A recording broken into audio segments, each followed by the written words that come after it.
Tetapi Sefaca bin Matan, Gedalia bin Pasyur, Yukhal bin Selemia, dan Pasyur bin Malkia mendengar perkataan yang tidak henti-henti diucapkan oleh Yeremia kepada segenap orang banyak itu. Beginilah firman Tuhan, siapa yang tinggal di kota ini akan mati karena pedang, karena kelaparan, karena penyakit sampar.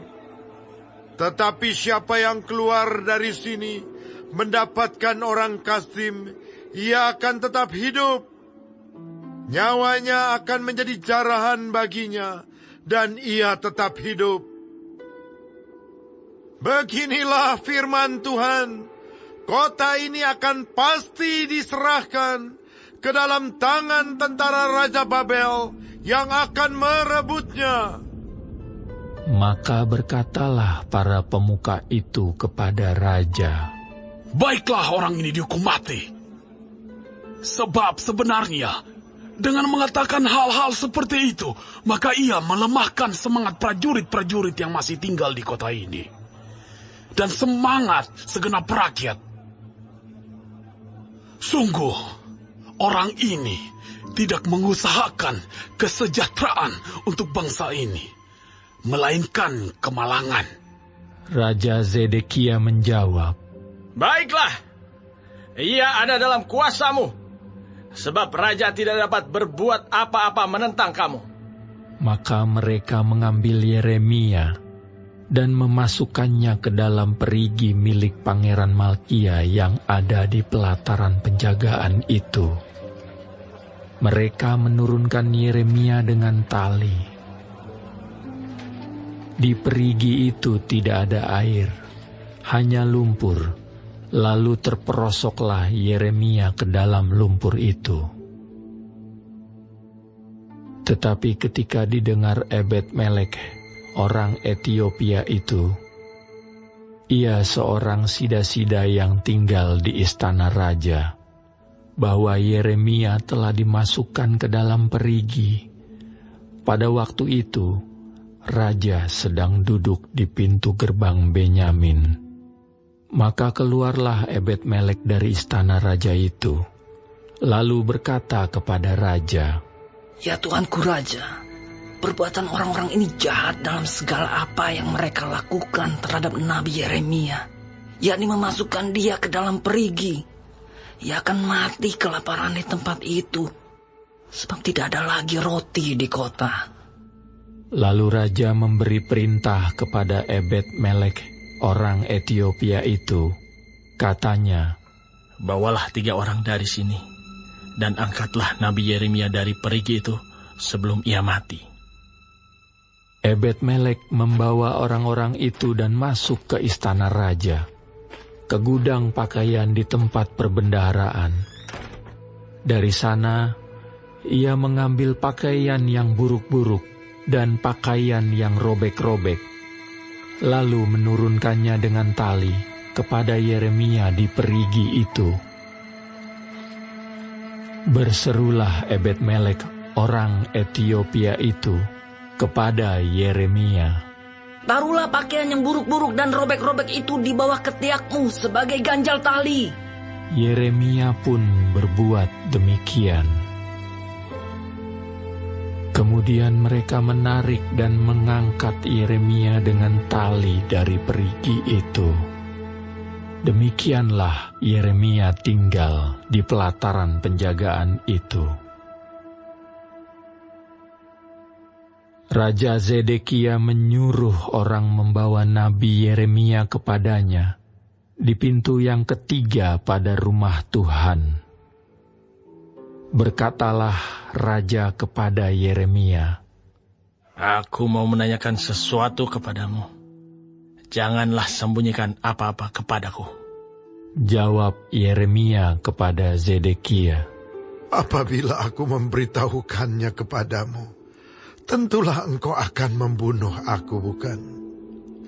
Dan apabila aku memberi nasihat kepadamu, engkau tidak juga akan mendengarkan aku.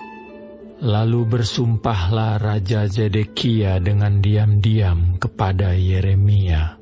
Katanya, "Demi Tuhan yang hidup, yang telah memberi nyawa ini kepada kita, aku tidak akan membunuh engkau dan tidak akan menyerahkan engkau ke dalam tangan orang-orang yang berusaha mencabut nyawamu itu." Sesudah itu berkatalah Yeremia kepada Zedekia, Beginilah firman Tuhan, Allah semesta alam, Allah Israel. Jika engkau keluar, menyerahkan diri kepada para perwira Raja Babel, maka nyawamu akan terpelihara, dan kota ini tidak akan dihanguskan dengan api. Engkau dengan keluargamu akan hidup. Tetapi jika engkau tidak menyerahkan diri kepada para perwira Raja Babel, maka kota ini akan diserahkan ke dalam tangan orang-orang Kasdim yang akan menghanguskannya dengan api. Dan engkau sendiri tidak akan luput dari tangan mereka. Kemudian berkatalah Raja Zedekia kepada Yeremia, Aku takut kepada orang-orang Yehuda yang menyeberang kepada orang Kasdim itu. Nanti aku diserahkan ke dalam tangan mereka, sehingga mereka mempermainkan aku. Yeremia menjawab, Hal itu tidak akan terjadi. Dengarkanlah suara Tuhan dalam hal apa yang kukatakan kepadamu. Maka keadaanmu akan baik, dan nyawamu akan terpelihara. Tetapi, jika engkau enggan menyerahkan diri, maka inilah firman yang dinyatakan Tuhan kepadaku. Sungguh, semua perempuan yang masih tinggal di istana Raja Yehuda digiring keluar ke hadapan para perwira Raja Babel sambil berseru, Engkau diperdayakan, dikalahkan oleh sahabat-sahabatmu. Tetapi baru saja kakimu terperosok ke dalam lumpur, mereka sudah berpaling pulang. Semua istrimu dan anak-anakmu akan digiring keluar ke hadapan orang-orang Kasdim itu. Dan engkau sendiri tidak akan terluput dari tangan mereka. Tetapi engkau akan tertangkap oleh Raja Babel, dan kota ini akan dihanguskan dengan api. Lalu berkatalah Zedekia kepada Yeremia, Janganlah ada orang yang mengetahui tentang pembicaraan ini, supaya engkau jangan mati. Apabila para pemuka mendengar bahwa aku telah berbicara dengan engkau, lalu mereka datang meminta kepadamu, beritahukanlah kepada kami apa yang telah kau katakan kepada raja, dan apa yang telah dikatakan raja kepadamu. Janganlah sembunyikan kepada kami, supaya engkau jangan kami bunuh.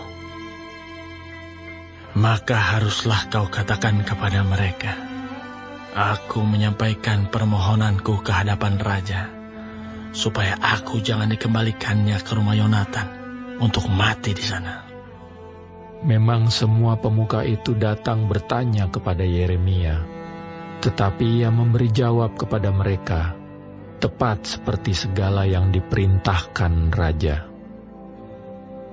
Maka mereka membiarkan dia, sebab sesuatu pun dari pembicaraan itu tidak ada yang diketahui siapapun. Demikianlah Yeremia tinggal di pelataran penjagaan itu, sampai kepada hari Yerusalem direbut.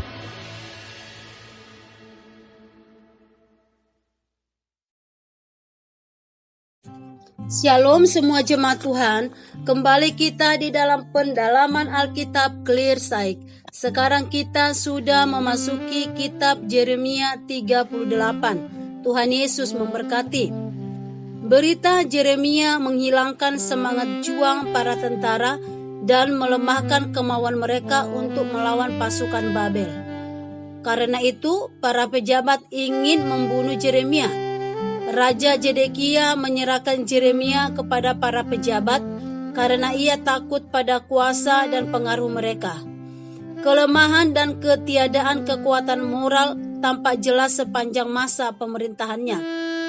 Bersyukur kepada Tuhan, Ebed Melek, seorang Ethiopia, dengan berani membela Yeremia. Ia membela Nabi Yeremia karena ia berpihak pada kebenaran. Dengan berani orang Ethiopia itu meminta kepada Raja Zedekia untuk membebaskan Yeremia dari sumur tempat ia ditawan, supaya ia jangan mati kelaparan di sana, di dalam ayat 9. Raja menyadari bahwa hanya melalui Yeremia saja dia mendapatkan kebenaran sejati. Raja masih mengharapkan adanya perubahan dari firman Allah, tetapi jawabannya masih tetap sama. Zedekia harus tunduk kepada para perwira Raja Babel bila dia ingin nyawanya tetap selamat. Bila Zedekia menolak untuk tidak percaya akan nubuat daripada Yeremia, maka ia dan keluarganya tidak akan selamat. Tetapi bila Zedekia percaya, maka ia dan keluarganya akan selamat. Zedekia menepati janjinya untuk tidak menyerahkan Yeremia kepada para musuhnya. Tetapi Zedekia tetap menolak untuk percaya kepada firman Tuhan. Zedekia memiliki hati yang bebal. Tetapi Yeremia tetap konsisten di dalam memberitakan firman-Nya. Kiranya Tuhan menolong kita untuk tetap memiliki hati yang lembut dan dengar-dengaran dengan firman Tuhan. Amin. Tuhan Yesus memberkati.